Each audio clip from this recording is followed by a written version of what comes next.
The next bill on the calendar for the day is Senate File 1047. The clerk will report the bill. Senate File number 1047, number 4 on the calendar for the day, an act relating to energy, the first engrossment. There are amendments at the desk. If there's no objection, we will let the author explain the bill before we act on amendments. I recognize the author, Representative Hansen, will explain the bill.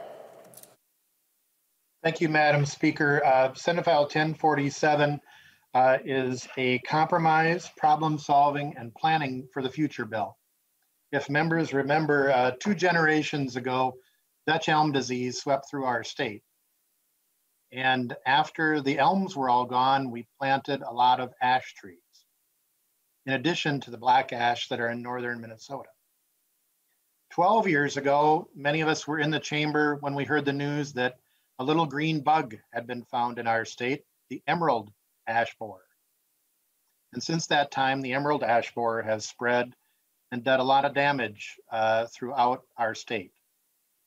Many members will see the trees that are marked to be coming down for the future, for immediate needs for safety, but also to halt the spread of emerald ash borer.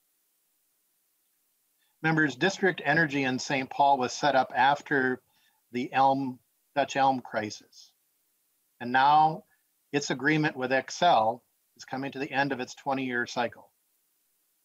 We're at an urgency now, members, because at the end of 2021, that contract is over.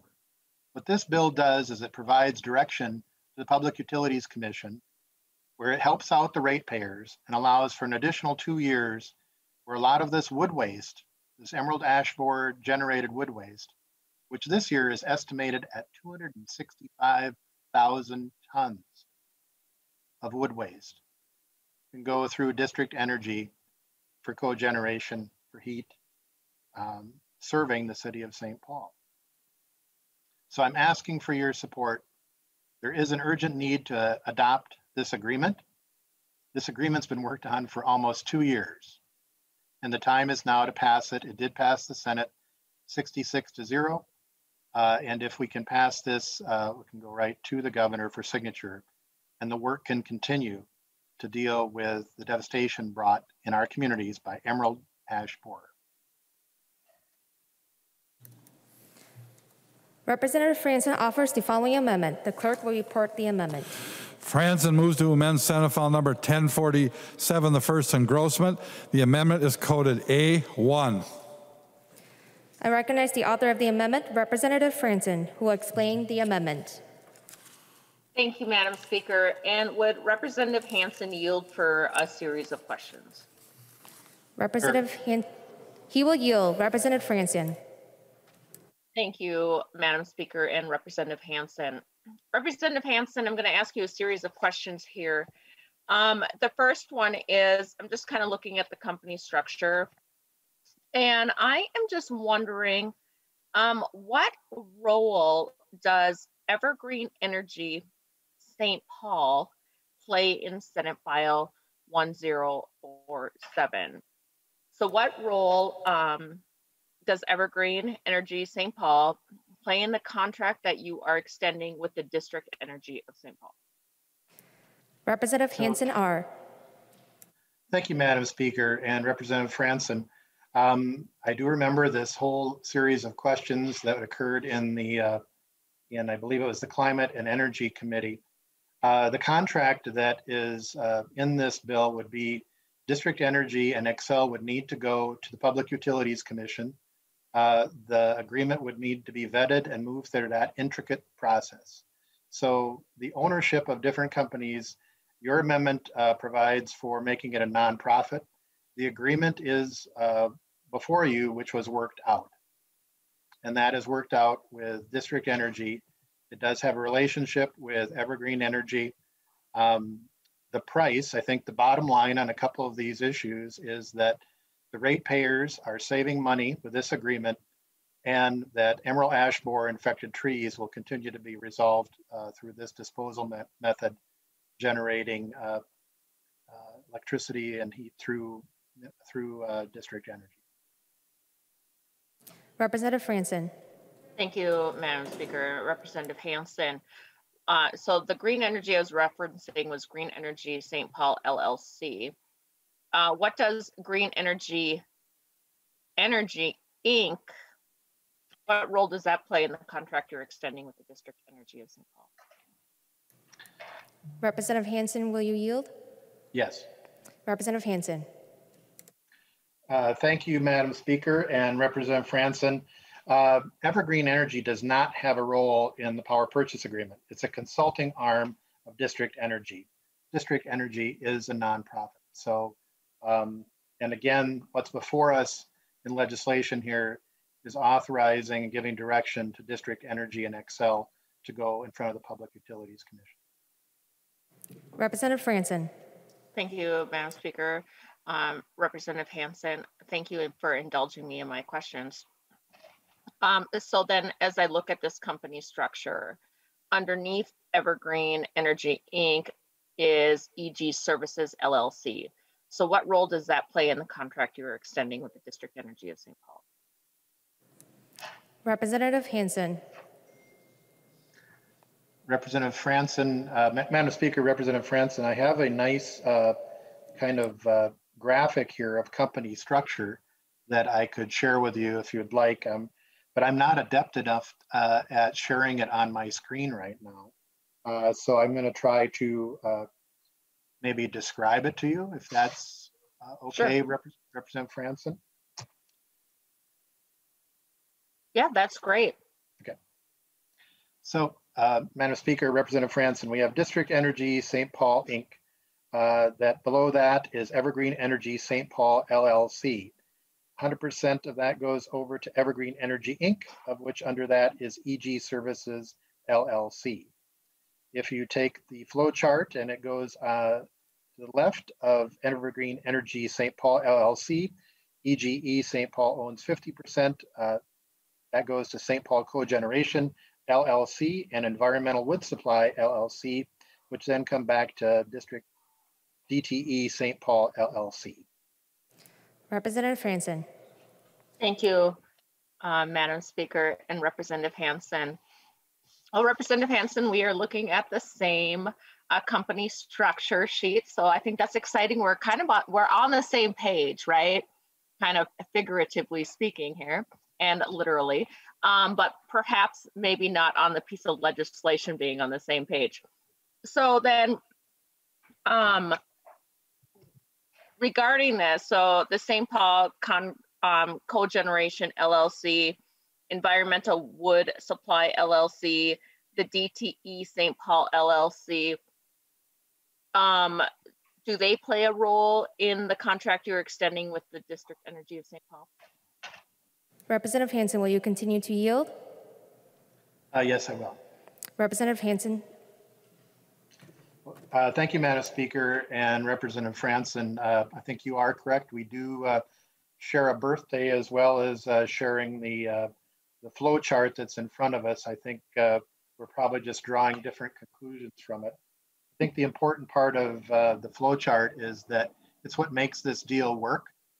And by having this deal work is it helps out the ratepayers for Xcel and provides for proper disposal for the emerald ash borer infested wood that continues to grow as a problem. I just want to be clear that I would ask members to vote against the Franson amendment.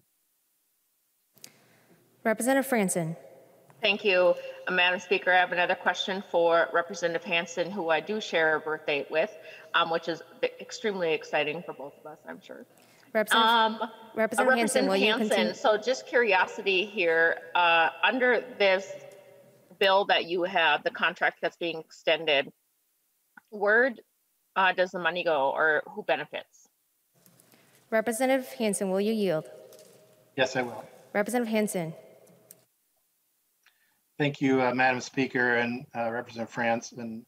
The company structure doesn't impact the public purpose. I think we go back to the public purpose.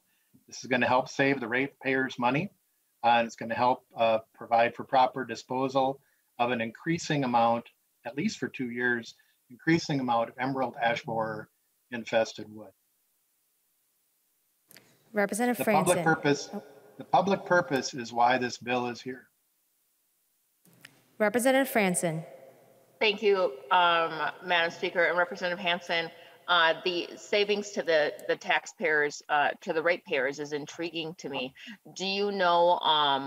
Can you give a ballpark figure on that savings to the ratepayers? Representative Hansen R. Thank you, Madam Speaker. I will yield. About 33% goes from 150 per megawatt hour to 98. And that's the agreed on ceiling price. So it could be lower than that 98. So that's a ceiling. So we're providing in this agreement a significant savings for the ratepayers. And it has no financial impact on taxpayers. So I think you'd mentioned taxpayers. I want to be clear. We've got a ratepayer saving and no fiscal cost to the taxpayers. Yes, I did. Representative Franson. Sorry, Madam Speaker, Representative Hansen. Yes, I did say taxpayers, and then I corrected it quickly with ratepayers. Madam Speaker and members, and respectfully to Representative Hansen. So this contract between District Energy and Xcel was done to satisfy the biomass power mandate in state law. The mandate has been fulfilled. There is no obligation to extend that contract, but this contract is being extended for a public purpose to help with the Emerald Ash Borer waste wood disposal. Members, no private entity should be getting rich off this deal. This is where Representative Hansen and I kind of disagree. My amendment keeps this in the nonprofit realm. My data request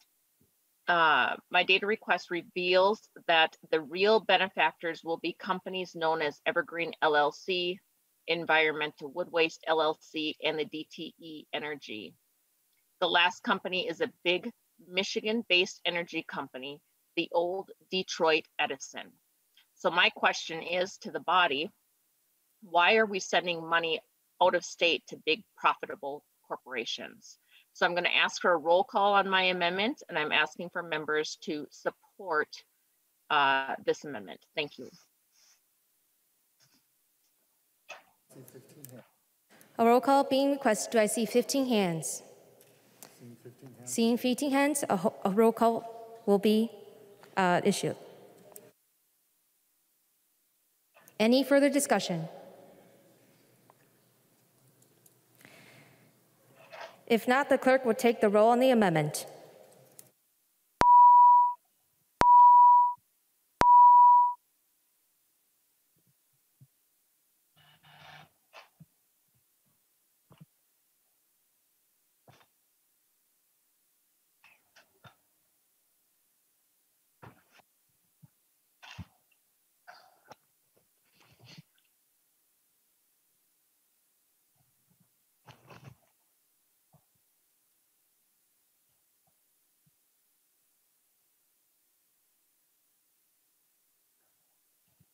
Those that are voting remotely, please vote.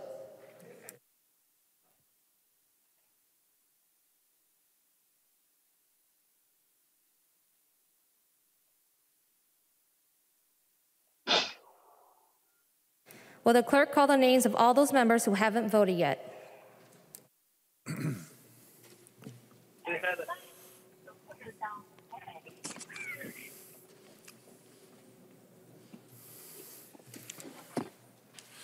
Anderson.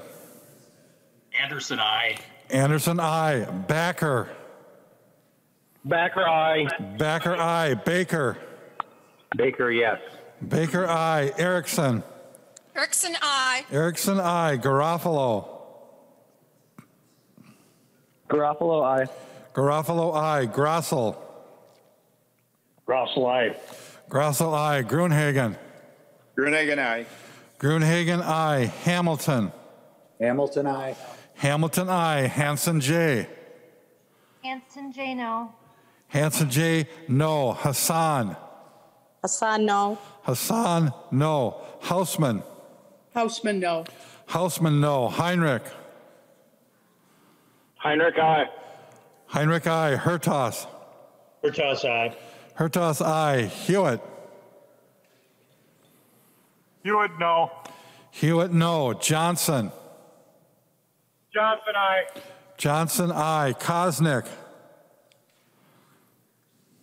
Cosmic, aye. Kosnick, aye. Lucero. Lucero, yes. Lucero, aye. Mariani. Mariani, no.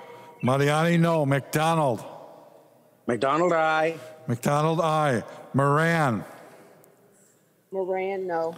Moran, no. Mortensen.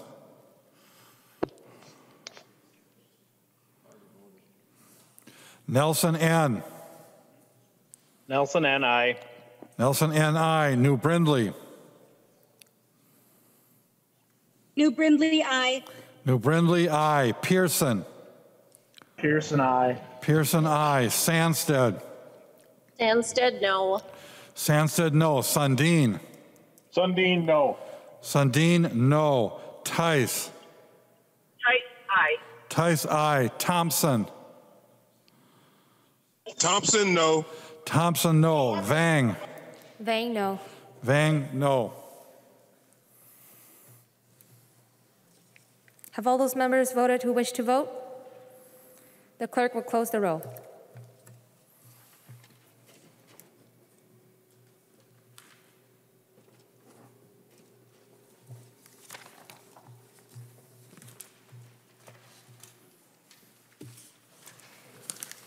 There being 64 ayes and 70 nays, the motion does not prevail and the amendment is not adopted. There's an amendment at the desk.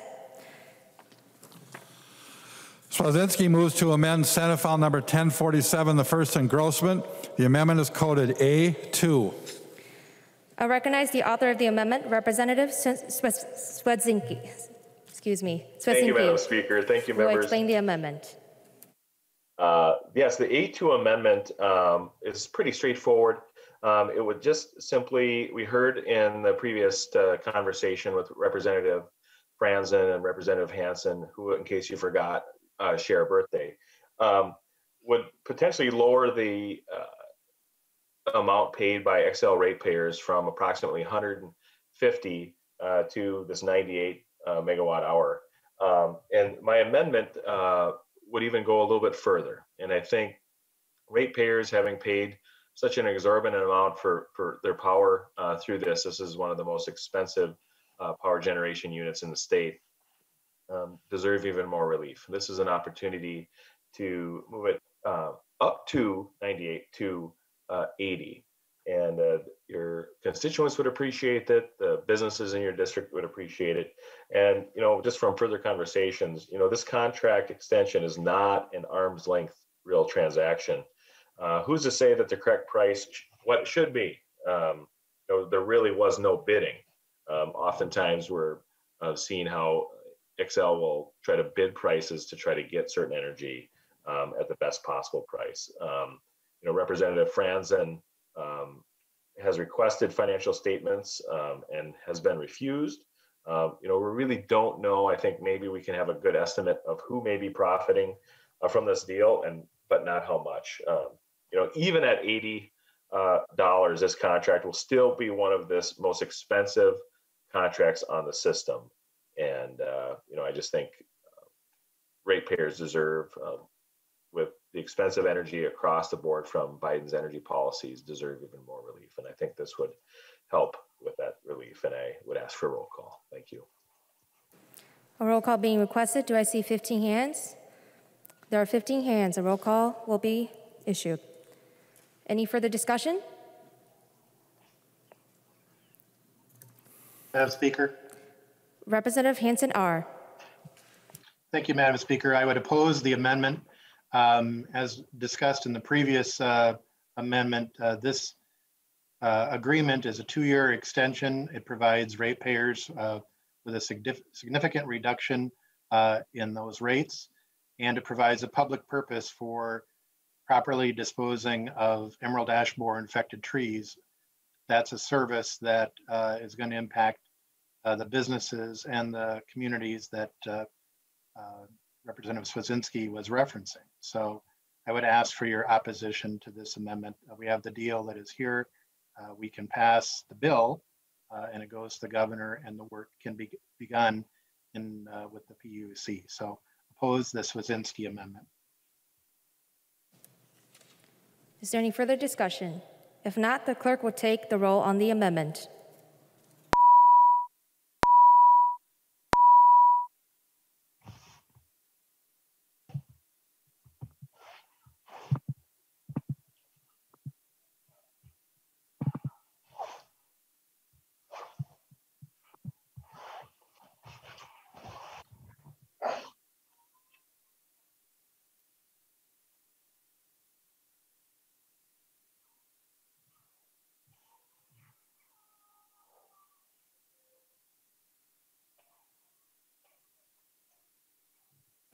Those that are voting remotely, please vote.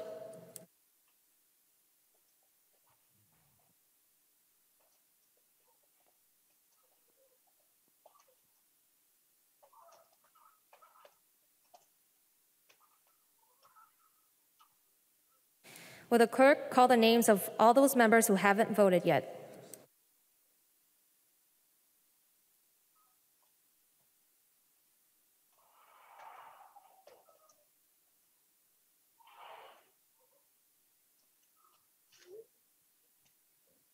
Backer.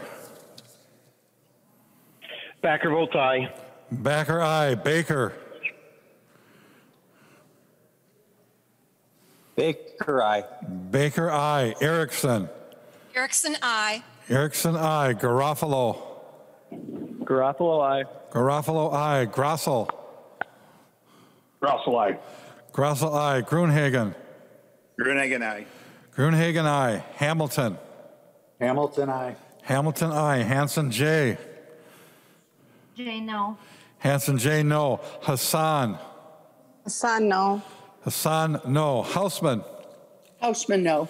Hausman, no. Heinrich. Heinrich, aye. Heinrich, aye. Hertas. Hertas, aye. Hertas, aye. Hewitt. Hewitt, no. Hewitt, no. Johnson. Johnson, aye. Johnson, aye. Kosnick. Kosnick, aye. Kosnick, aye. Lilly. Lily, no. Lilly, no. Lucero. Lucero, yes. Lucero, aye. Mariani. Mariani, no. Mariani, no. McDonald. McDonald, aye. McDonald, aye. Moran. Moran, no. Moran, no. Nelson, N. Nelson, and aye. Nelson, N, aye. New Brindley. New Brindley, aye. New Brindley, aye. Pearson. Pearson votes aye. Pearson, aye. Sandsted. Sandsted, no. Sandsted, no. Scott. Scott, aye. Sundin. No. Sundin, no. Tice. Tice, aye. Tice, aye. Thompson. Thompson, no. Thompson, no. Vang. Vang, no. Vang, no. The clerk will close the roll.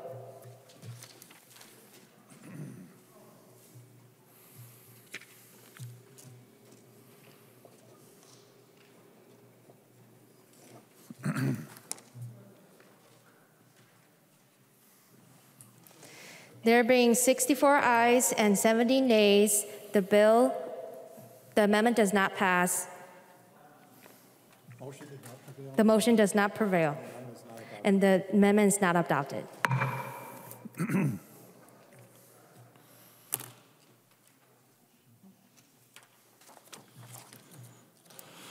There's an amendment at the desk. The clerk will report the amendment. Swazinski moves to amend Senate File Number 1047, the first engrossment. The amendment is coded A3. Representative Swazinski. Thank you, Madam Speaker. Thank you, members. This amendment is pretty straightforward. And, you know, we've heard multiple times by Representative Hansen, I just appreciate your work on this bill. I know it's not an easy one to carry, but it does have a place. And this simply is trying to address really what is the future of this there's a lot of unanswered questions. We don't know exactly what kind of cordage, approximately where the wood would potentially go if this plant was to go away. And this would simply put $50,000 towards a study of future ash tree disposal. In this bill, District Energy is supposed to stop burning wood at the end of 2024, and that's 3.5 years from now. So this does extend it, but it is a short extension, just 3.5 years. We're going to have to figure out what we're going to do, either continue burning it at this site, or landfill it, or just potentially move it into open pits. What happens, and this dollar amount would potentially help find that out. I think it's an important question to ask. And it was brought out a few times about the, this is kind of a service. And when looking at, what is the role of ratepayers, what is the role, Representative Hansen mentioned many times, and, I do believe he's correct in the point that we need to do something with these trees. And we need to ask ourselves, members, who's responsible to deal with it? Obviously, it's been obviously left in the city's hands. A lot of cities are disposing of these trees through boulevards and through private property across the metropolitan area, and potentially in some rural counties that do haul in to District Energy. But is it the ratepayers' job to pay for it? I'm asking that as a real question. It would be my guess that, in reality, the reason why we're moving this bill forward is because of the pandemic of emerald ash borer within that particular disease category, or the bug between the ash trees. And I would argue the fact that it shouldn't be ratepayers that pay for that, but it should be the legacy amendment. The legacy amendment is to protect and promote our environment, to deal with issues such as this, whether it's emerald ash borer, whether it's a study. But I believe that rather than ratepayers pay that exorbitant cost for the energy, it potentially should be the legacy and the legacy dollars, because it needs to go someplace. If it's being legacy dollars potentially will be used to haul this and chop these trees down and put them someplace, why is it ratepayers that foot the bill? And I would ask for your support to put $50,000 so that we know what happens if this plant was to go away. Thank you, Madam Speaker. Is there any discussion? Representative Bowe. Thank you, Madam Speaker. I just want to rise in support of the A3 amendment. The counties are really concerned about the options that they're going to have for managing emerald ash borer wood waste. And I'll speak just briefly on that coming up at third reading, but I also just wanted to speak in support of the A3, because I think this is a great way to start to look for other options that are out there, so we can determine what options are there when this facility ceases to be an option for the management of that material. So I would encourage a green vote on this. Thank you. Is there any further discussion? Madam Speaker. Representative Hansen R. Thank you, Madam Speaker, and I would oppose the A3 amendment. Members, we had an awesome hearing, joint hearing with Chair Sundin's Ag Committee and the Environment Committee, a joint hearing about emerald ash borer. There have been hearings on emerald ash borer since 2009. Who's picking up the cost right now? Our property taxpayers, the cities, the communities. The bug isn't stopping and waiting for us. It's not waiting for another study. This is a disposal method that we have now that we're extending in this bill for 2 years. I would oppose the study because I think it's our responsibility to listen to the data that's there for us. It's been provided. And earlier this session, you had the opportunity to vote on the environment bill. We have some money for emerald ash borer in the environment bill. We had some money 2 years ago as well. The Environmental Quality Board just finished a study on emerald ash borer, and I'd encourage you, if you don't have the link, I can send it to you. It's available on their website. So the time for studies are past. We have to work on this because the bug keeps moving, the trees keep coming down. The bill that's in front of us provides a temporary solution to an increasing problem. And it's going to take all of us working on that, using the legislature, the executive branch. This agreement that we vote on in the bill will go to the Public Utilities Commission. And that also is a public process. So I'd ask to oppose the A3 amendment. Any further discussion? There being no further discussion, all Madam those... Speaker? State your name. Oh, Madam Speaker, this is Representative Swazinski. It was my amendment. Yes, sorry, I had my hand up in the Zoom portion. Yes, and I would agree. Representative Hansen makes good points. You know, we do need to make decisions. I don't believe that this potentially is the best one for ratepayers with Xcel Energy. And while we come at this discussion from the point of Enora-Ashbore, why is it the ratepayers that have to pay and brunt this cost? Right? I mean, we agree that there's a problem. We just disagree that ratepayers should have to be pushed to help fix it. And I think this study would help find potential other ways to help burden that cost. Is it ratepayers? Do they deserve to have higher electrical rates to help deal with Emerald-Ashbore? I mean, that's a fair question to ask. That's not being unfair. And while we do need to act quickly, I do believe this amendment will probably fail. But we need to be looking at different options as well. That, you know, property taxes are paying it, but we do have accounts that could potentially be used for this. We may not want them to be used for this, but I think this study could potentially help explore those other options. And I would ask for a roll call. Thank you, Madam Speaker. A roll call being requested. Do I see 15 hands? There are 15 hands. There will be roll call. There being no further discussion, the clerk will take on the roll.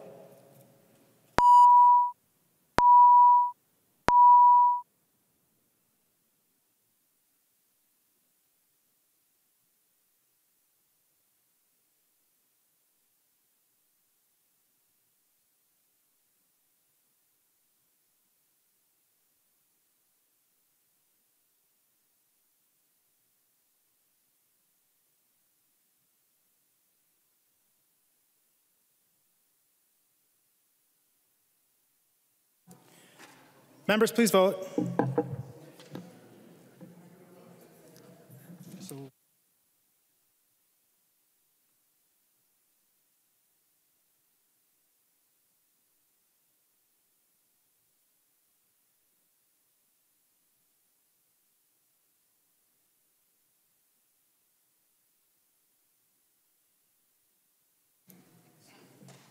Will the Chief Clerk please call the names of those members who have not yet voted?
There we go.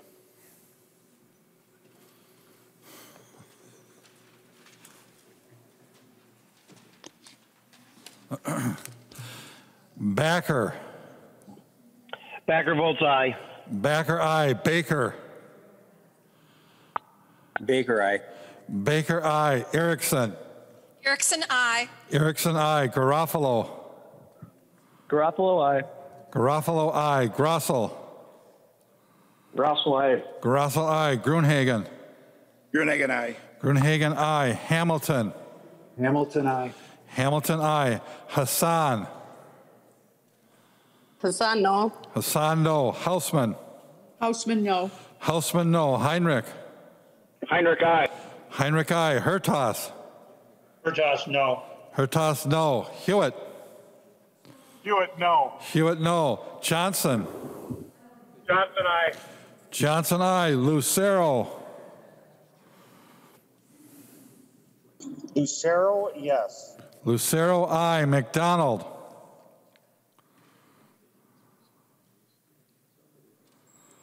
McDonald, aye. McDonald, I. Moran.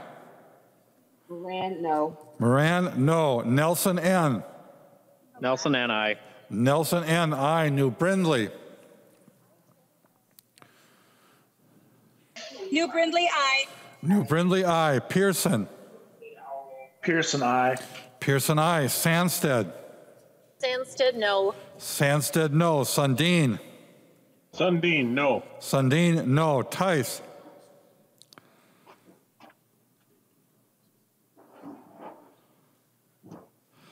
Tice. Thompson. Thompson, no. Thompson, no. Vang.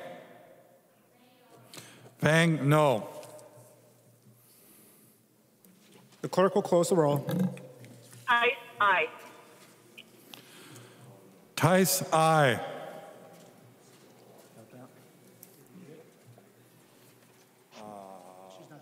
No, so you'll have to give it an extra aye, 63 to 71.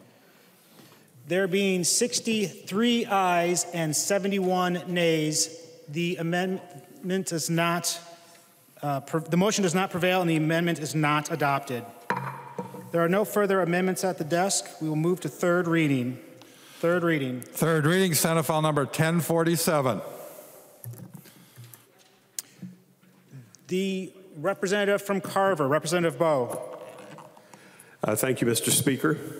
Members, I rise today to speak briefly in support of this bill, Senate File 1047. This power purchase agreement and the district energy cogeneration facility in St. Paul are very important to many counties in the Twin Cities and out into greater Minnesota as they struggle to deal with emerald ash borer wood waste. The volumes of emerald ash borer wood waste are growing each year. I've seen the graphs and it's a strong, steady increase. And I fully expect that that rate and trend will continue into the near future as emerald ash borer continues its slow march across the state of Minnesota. This facility provides one of the few options to manage that material. And so it's very important that we continue to allow that to function. So members, I would encourage you to remember our counties are depending on this agreement. Until other options are available for the management of emerald ash borer wood waste, we need to make sure that this facility continues to operate. And I will be voting yes today. Thank you, Mr. Speaker. The representative from Douglas, Representative Franzen.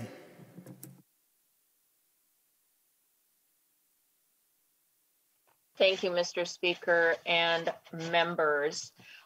So I am going to ask you all to vote no on Senate File 1047. Members, this deal only buys us 2 years. We as legislators need to send the signal that this deal, a deal that enriches private entities, that this is not the answer. A no vote will show that advocates need to be transparent with legislators, and we really should be questioning, why are we sending money out of state to profitable corporations? Members, once again, I'm asking you to vote no on Senate File 1047. Thank you.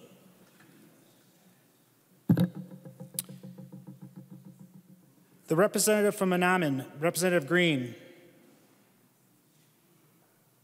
Thank you, Mr. Speaker. Would Representative Hansen yield for a question? Representative Hansen, will you yield to a question? Yes. He will yield. Representative Green. Thank you, Mr. Speaker and Chair Hansen. You said some things that I was wondering about. You talked about how this deal was going to give the ratepayers a reduction in what they're paying. And I think you were referring to the fact that the rate that's there right now for this plant is costing them at $98, and that's the reduction in the cost if the plant stays open. How does that compare to if the plant closes down at the end of the contract? Because obviously this is not working out. You know, this was it seemed like a good idea to burn the biomass. I know that when they first came up with that, I myself thought that this might be a really good way to produce some energy. But as we saw across the state, it did not work out. So should this plant close, how would the reduction that the ratepayers would see compare to the reduction if it stays open? Mr. Speaker. Yes, Representative Hansen. Thank you, Mr. Speaker and Representative Green. The price that is currently paid is higher than the $98 ceiling. The $98 ceiling is a reduction. The plant and Xcel will continue to look at electrification as a possible long-term solution. That would also that would not provide for disposal of the ash trees. So that would likely be cheaper in the long run, but we have a public need right now for properly disposing of those 265,000 tons of wood waste that are being generated. So that $98 ceiling is part of the agreement. That's lower than the current rate that contract that ends. Representative Green. Thank you, Mr. Speaker and Representative Hansen. But I think what you're saying is that should the plant close, the reduction in the rates would be greater than the reduction should it stay open. And so we are putting more of a burden on the ratepayers for Xcel. I guess I don't serve on the committee, and so maybe these questions were answered, but the plant that's there, whether it's trying to produce inefficient electric energy or not, could still be used to dispose of the ash. Would that be correct? Representative Green, are you asking Representative Hansen to yield for a question? Yes. Representative Hansen. Mr. Speaker and Representative Green, no. If there's no one to purchase the power, it is not economically viable, and there would be nowhere for the ash trees, wood waste, the emerald ash borer infected trees to go. Representative Green. Well, thank you for that answer, but it's not really making a lot of sense, because if the trees have to be gotten or be disposed of, and there is a way to dispose of them, then they could do that. And yes, there would certainly be a cost to running the plant, but to extend the contract and lay it all on the ratepayers, I think is probably not the best way to go. So thank you, Mr. Chair and Mr. Speaker. The representative from Wabasha, Representative Drazkowski. Thank you, Mr. Speaker.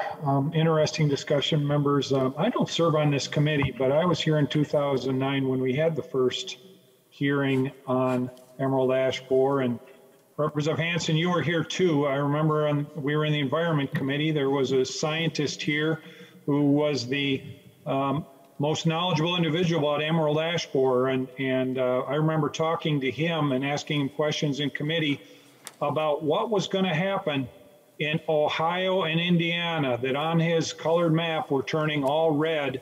And I asked him, if emerald ash borer gets here to Minnesota, is it a foregone conclusion that it's going to eat all the ash trees in Minnesota? He said yes. And we have spent, I don't know how many years talking about this particular insect and denying the truth around what's going to happen here, and believing now that the government is going to come in and be a solution. Originally, the government was going to be a solution. We were going to prevent the emerald ash borer from doing what it was going to do. But apparently now we're going to bring the government in to put together what is supposed to be the solution. We're going to haul trees, chip them up into little pieces. I read the bill. I can't imagine the energy that is going to be burned chipping up trees into little pieces and hauling them I don't know how many miles. This is reminiscent, Representative Hansen, to me, reminiscent of a project that happened probably 8 or 10 years ago in Wabasha County, where the environmentalists within the Minnesota Department of Natural Resources and the MPCA in St. Paul, and this might be the same plant, I don't know, they came into Wabasha County and they cut down trees. These were red pine trees that were half grown, that were subsidized to the landowners by the federal government to plant originally like 30 or 50 years before that. They're half grown, fully managed. All we had to do was wait for them to reach maturity and the cycle would be done. The landowner could harvest the trees and be done and go on to his next plans. But instead, the government came in, found an endangered species there, whacked down all of the red pine trees, in order to supposedly save some sort of prairie critter that was there, or a flower, excuse me, it was a flower, and plant it into a bur oak savanna. But we chipped up all of those trees, shipped them from Wabasha County to St. Paul, and burned them up. I don't know if they burned them up wet, I assume, in a wood burner. With all that carbon being released, you liberals might want to think about the release of the carbon here. But we're putting carbon and CO2 into the atmosphere. I don't know if Representative Hansen, if you and your caucus have thought about that or talked about that yet, but it's one thing that becomes apparent to me. But here again, we believe that state government, and I'm trying to figure out the financing scheme through this bill. Members in the discussion seem to be dodging around it. And listening to Representative Swedzinski, it sounds like these power purchase agreements have the Xcel Energy ratepayers subsidizing the cost of chipping up these trees and running them to St. Paul and burning them in a facility that overall undoubtedly is much, much, much less efficient than the other forms of energy production that we have in Minnesota. I can only imagine what those numbers say, but Mr. Speaker, I'm wondering if Representative Franson would yield for a question. Representative Franson, will you yield for a question? I will yield. She will yield. Representative Drazkowski. Thank you, Mr. Speaker. Representative Franson, you were talking about some out-of-state corporations benefiting from this. Can you elaborate on that and help me? I just read the bill today. Help me understand how this financing scheme, I read 3.31 on the bill, and they talk about during the agreement period, the cogeneration facility must attempt to obtain funding to reduce the cost of generating electricity and enable the facility to continue to operate, et cetera. You know, that's part of the bill. There's obviously, as you read this, they're almost acknowledging in the bill, in the language in the bill, that this is not going to be a cost-effective approach. So they're trying to find additional subsidies there. I read that. I don't fully understand it and its implication, maybe related to some of the things you were talking about earlier. But can you tell us more about that, Representative Franson? Representative Franson.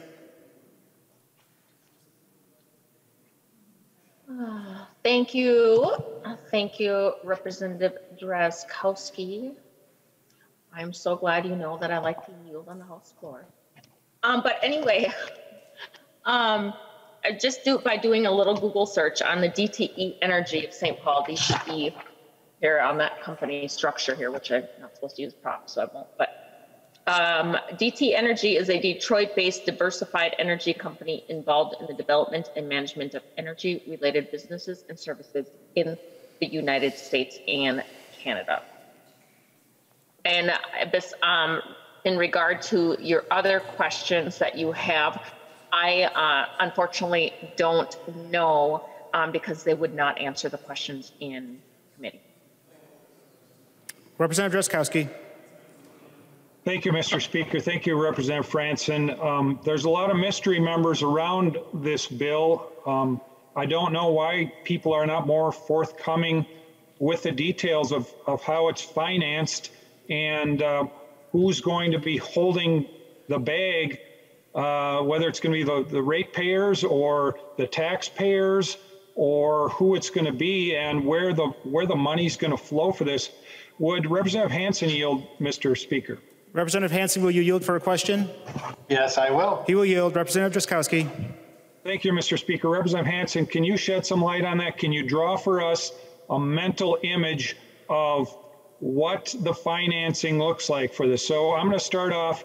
There's trees in Austin, Minnesota, and we can talk later about why we're going to have state government and implicate all kinds of ratepayers to grind up trees that are probably privately owned and owned by a city that could otherwise be disposed of. But there's going to be a lot of cost incurred. So who pays for the trees to go from Austin to St. Paul? And then who pays to chip them up into 1-inch pieces or whatever I read in the bill? And how does that happen?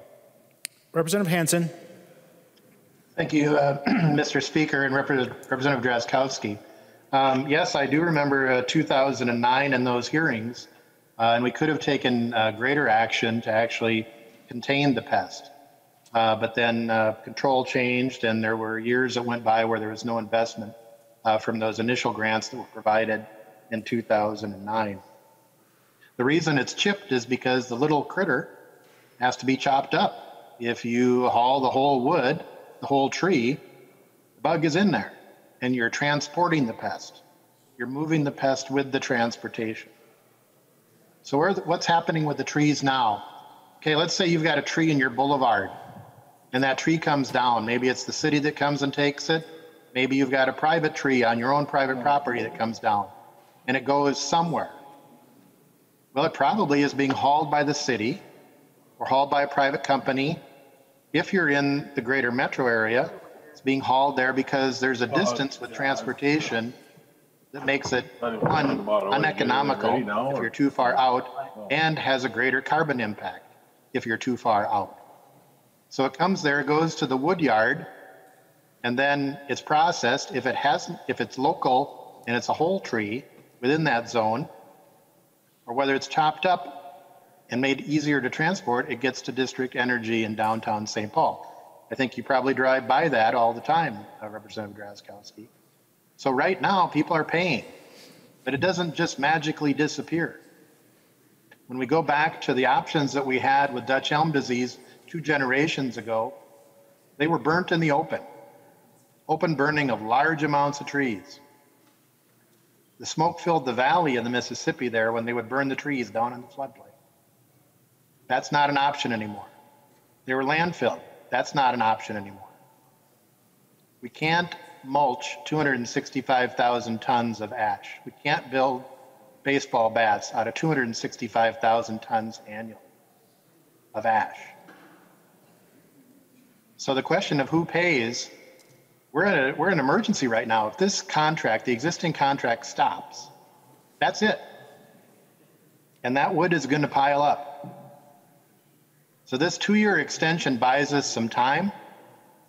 As Representative Bowe mentioned, the graph is going up because we've reached that point where the infestation is starting to spread.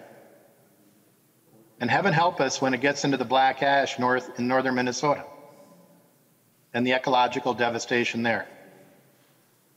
So when we're disposing of the existing infected ash trees, we need to make sure we're not spreading it,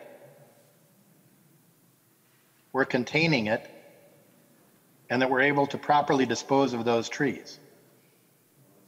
We don't want the disposal to be the spread, because then it just exponentially starts to increase the amount of wood waste that we have to deal with.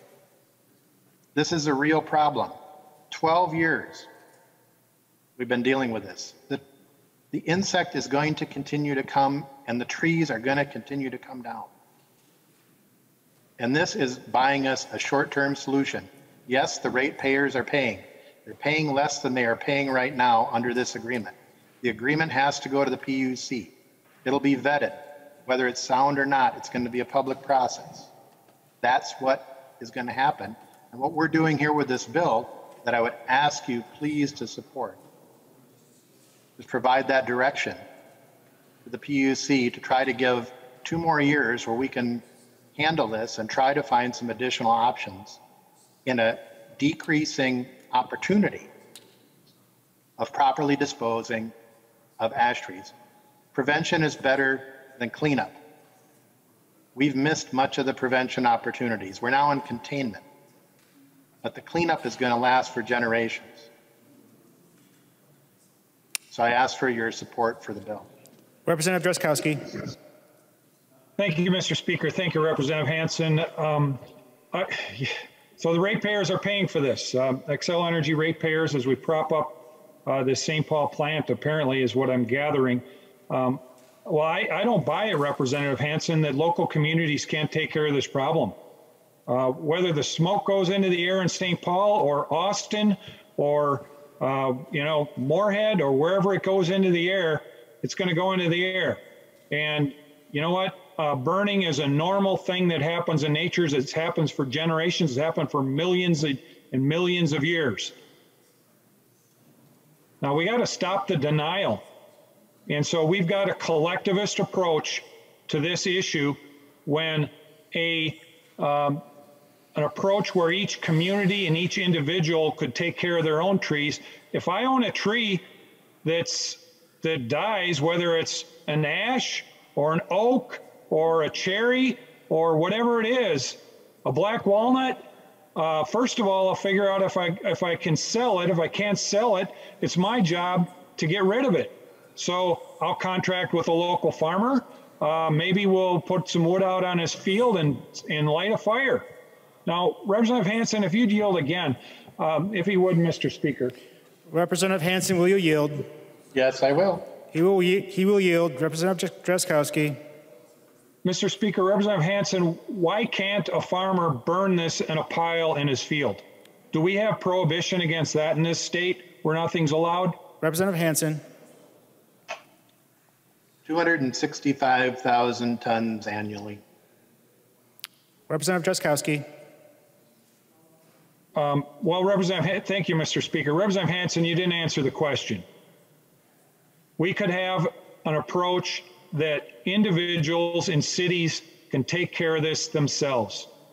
The energy that is wasted driving these trees to St. Paul and burning them into little chips, Representative Swedzinski's amendment that would actually try to figure out, the cost and the energy summary around this might be an approach we want to consider, but apparently that was defeated.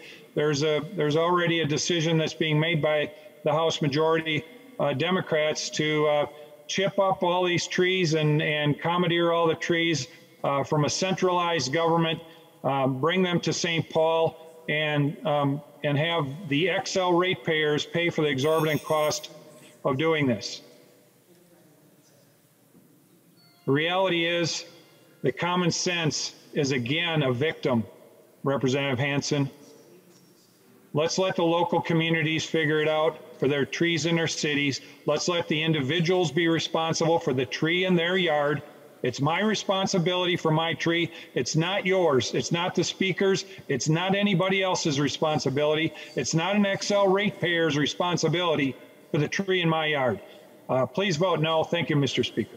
The representative from Hennepin, Representative Hertaus. Well, thank you, Mr. Speaker, and thank you, Representative Hansen. This has been an interesting discussion. Members, more than almost 45 years ago, I guess it was, a nursery that I owned in cooperation with the National Shade Tree Laboratory in Delaware, Ohio, was working on hybridizing disease-resistant elm trees in the wake of the Dutch elm disease crisis throughout the Midwest. And certainly at the beginning of the 20th century, the American elm was the choice for a boulevard tree because of its resistance to all of the elements that a street tree would be exposed to. Nobody saw Dutch elm disease coming.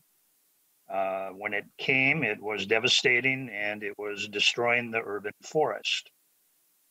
That 45 years ago, my nursery was chosen to plant on Arbor Day disease-resistant elm trees out front of our state capitol, some of which still remain there today. But during the removal of trees and the sanitation, and it was learned that that was the most effective prophylaxis of preventing the spread of the Dutch elm disease, was taking them down and burning them, shredding them, doing whatever needed to be done to save the urban forest. But at that time, the most common tree being planted in its replacement was the ash tree. And some more than 40 years ago, I warned that urban foresters shouldn't be replanting every boulevard tree with ash trees, that the same thing might happen a couple generations further down the road. And here we are. So we are dealing with this. But what we do know and what we have learned is that sanitation is a good way to get out ahead of this disease and save some of those trees. Now, even though I made my early living on trees, might call me a tree hugger, nonetheless, you know, we learned that the sequestration of carbon in the urban forest is an important thing, and it has a lot of other benefits that save energy by having an urban forest. We recognize that. And all you need to do is go out into a Great Plains prairie town and observe how different a community is without an urban forest. But hopefully urban foresters have learned a lesson about not planting whole streets with the same species of tree. We don't face this problem. We also know that burning trees actually releases less carbon than just letting them rot. The science shows that the natural decay of a tree actually releases more carbon over time than burning it. So burning is a preferred choice rather than hauling to a landfill, which again doesn't solve the problem, as Representative Hansen has talked about. I guess in light of our current situation, if we could put a big mask around every tree and protect it from the bug or the virus, maybe that would be a solution. But seriously, I think that what is being proposed is a good thing. As for a foreign, or not foreign, but an out-of-state corporation, well, we spend our public dollars in all sorts of manner on companies that are based outside of Minnesota. We buy fire trucks, police cars, ambulance, you know, first responder vehicles, all the things that we need. You know, we don't erect fences around Minnesota. And so our economy is interstate. I just don't see that as a good argument. So maybe to some of my colleagues on the other side of the aisle, you find this unusual. And I'm going to be voting with Representative Hansen and would encourage other members to do so. Thank you, Mr. Speaker. The representative from Lyon, Representative Swedzinski. Thank you, Mr. Speaker. Thank you, members. You know, this issue of Amarillo ash borer is a big one. And while I would have liked the amendment to go on, that would have put some money towards a study to see what is a plan. We don't necessarily have a plan. We have a plan of cutting them down and taking the district energy on the backs of Xcel ratepayers. Folks, that's not fair. That's not fair to the state of Minnesota. That's not fair to folks that live in your districts, especially in the metro area, that constituents are customers of Xcel Energy. To Representative Green's question, if district energy closed, ratepayers would see an approximate savings from the $150 that they're currently paying of over 1,000% savings if it would close. 1,000%. And I think those are opportunities we need to be able to discuss in a real way. I'm not necessarily saying that district energy should close, but I am saying who should fit the bill. Is it ratepayers? Or should the state of Minnesota, using existing funds, potentially subsidize the disposal using essentially legacy other accounts that are open to these types of programs that would help alleviate the issue. I'm not arguing, Representative Hansen, that it is not. It is a big issue. But who bears the cost? And I think members had an opportunity with the amendments to help lower that cost for ratepayers, but I do believe that there has to be another way. With that, there are just too many unanswered questions about this transaction and whether it is the best interests of XL ratepayers and the public. So I would recommend a no vote today. Thank you, members. The representative from Hennepin, Representative Long. Thank you, Mr. Speaker. Members, if you were listening to the amendments today and some of the debate, you might think that this bill is controversial, but it is not. It passed the Senate unanimously last week. It has been already adopted into our conference report, the Energy Conference Committee, because it was in the Senate bill and also in the House bill, and we had nearly identical language. It is supported by a broad range of groups. Clearly, it's supported by Xcel Energy and District Energy, who worked on the agreement, but it's also supported by the Center for Energy and Environment, Minnesota Inter-County Association, Partnership on Waste and Energy, the Minnesota Landscape Association. Indeed, there are no organized opposition to this bill that I'm aware of. No groups oppose this. And that's because it's common sense. We know that we have a problem to deal with emerald ash borer, as Representative Hansen has spelled out very clearly. This gives an additional 2 years to work on alternatives for emerald ash borer. But this is not a plant that we're just going to shut down, members. It provides energy, but it also provides the steam for the city of St. Paul. This is a district heating system for the city of St. Paul. So we're not just going to shut it down and turn off the heat for the entirety of the downtown St. Paul area. We are looking for alternatives over those 2 years for what that energy could be. And that includes looking at electrification, which likely would be a cheaper option in the long term than the wood waste if we're able to find out alternatives for the wood waste for disposal. And so there's going to be in that 2 years an exploration of whether or not we can electrify some or all of the district heating system. And that is good for downtown St. Paul. It's good for Xcel ratepayers. And in the meantime, we're not going to have to burn trees in backyards, which, by the way, is extremely hazardous to individuals' health. It releases things like dioxins and fine particulate matter, which can harm people's lungs. And that's why we don't do it. We ship it to a location like District Energy, which actually has the proper environmental controls so that we're not polluting our local communities. So members, this is a common sense bill that reduces the cost to ratepayers. It gives us 2 years to deal with a serious problem in our communities, and that sets us up for the long term for District Energy in St. Paul to look for other alternatives, and I'd urge members' support. The representative from Carver, Representative Bowe. Thank you, Mr. Speaker. You know, I wish we could have come together to approve the A3 amendment. I think waiting until the power goes out to look for the flashlight is not a good idea. I think it behooves us to look ahead of time to find other options. So I wish we could have done that, but you know, woulda, coulda, shoulda, it's done. But I wonder, would the author yield for a question, Mr. Speaker? Representative Hansen, will you yield for a question? Yes. He will yield. Representative Bowe. Thank you, Mr. Speaker. Representative Hansen, can we somehow create a way that we can charge a tipping fee at the point of drop-off? I think that would, you know, really have the owner of the tree paying that cost. That would allow us to reduce the cost of the electricity, and it would also then reduce any concerns about Xcel ratepayers subsidizing those costs themselves. Is that an option that we can somehow find a way to make it work? Representative Hansen.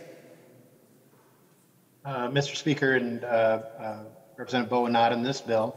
The bill is what it is in front of us, and Representative I would Bowe. ask for your support. Okay. Thank you, Mr. Speaker. To the author of the bill, Representative Hansen. Thank you, Mr. Speaker and members. Thank you for the good debate. Representative Long gave a number of the reasons what this bill is actually about. I want to go back to the reason we need to do this. Time is running out. Currently, District Energy and Xcel are taking a lot of the wood waste. I would encourage you to talk to tree services in your districts. I would encourage you to talk to your communities in your districts. Talk to your neighbors in your districts on what they're doing and what the cost is for taking down trees. That's the cost for taking down the tree, and transporting it, moving it. There's been a tremendous cost in action dealing with emerald ash borer. This bill buys us 2 more years of time for proper disposal to continue to work on this. This is a massive problem that is in front of us. It is going to affect every corner of the state. So I commit to work with all of you on how do we find solutions to this. But the first step, I ask for your support for this bill. Seeing no further discussion, the clerk will take the roll.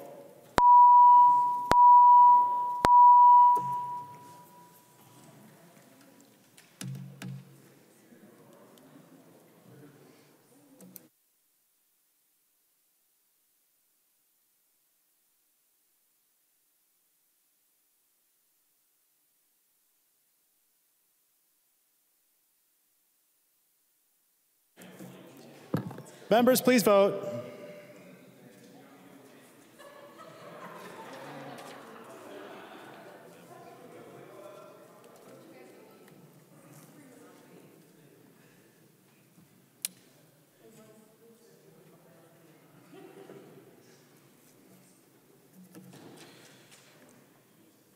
Will the clerk please call the names of those members who have not voted yet?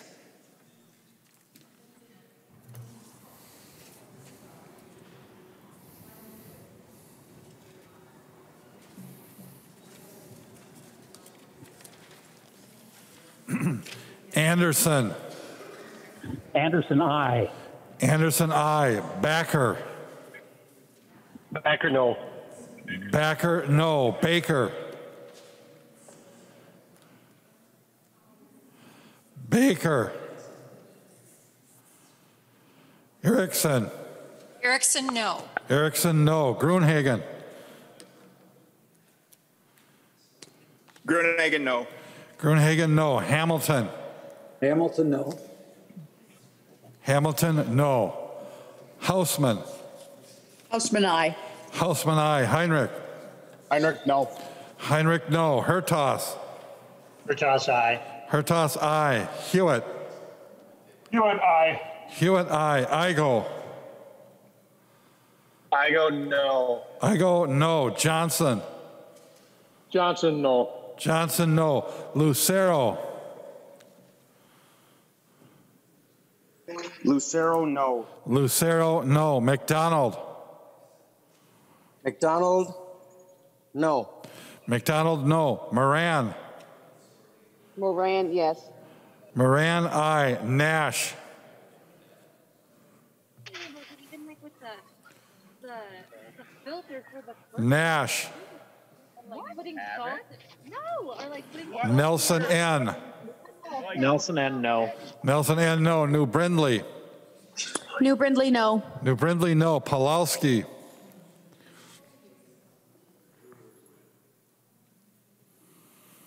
Pulowski. Pearson. Pearson, no. Pearson, no. Pryor. Pryor, aye. Pryor, aye. Robbins. Robbins, no. Sandsted. Sandsted, aye. Sandsted, aye. Sundin. Aye. Sundin, aye. Tice. Tice, no. Tice, no. Thompson.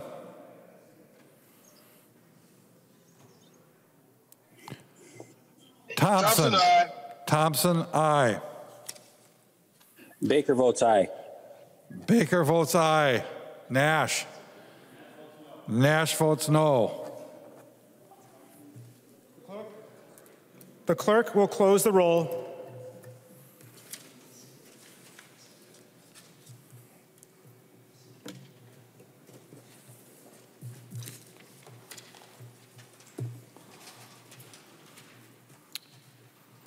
There being 87 ayes and 46 nays, the bill is passed and it's titled agreed to.